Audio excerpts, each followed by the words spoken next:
7 Mart günü saat 22.45'te Ankara Radyosu Mehmet Emin Resulzade'nin ölüm haberini bütün dünyaya duyurdu. Sovyet esaretindeki Türk illerinin Kurtuluş Harekatı liderlerinden Azerbaycan Milli Şurası ve Azerbaycan İstiklal Davası'nın alemdarı, Müsavat Partisi'nin reisi ve Milli Merkez'in başkanı Mehmet Emin Resulzade Beyefendi Ankara'da 6 Mart'ta vefat etti. Bu haber uzak yakın bütün ülkelere yayıldı. Onun doğduğu Azerbaycan işitmedi.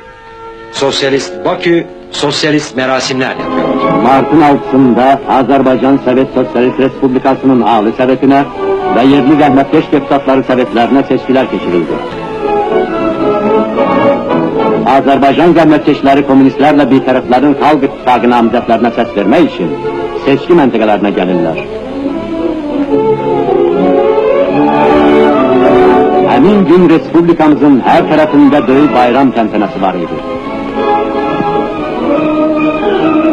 Tam bedince koyulmuş torpaqlarda işlemeye arzusunda olan genç Bakılıların səbirsizliklə gözledikleri gün gelip çattı.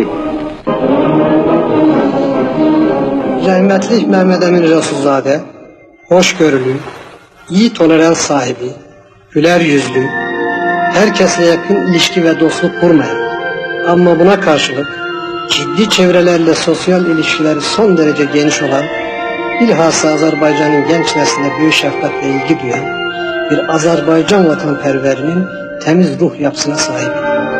O dürüst, sözünün eri, dediğini hiçbir zaman inkar etmeyen, doğrunun savunucusu, milli davada irade ve prensip sahibi, dava arkadaşlarını daima koruyan ve onlara güvenen mümtaz bir politikacıydı.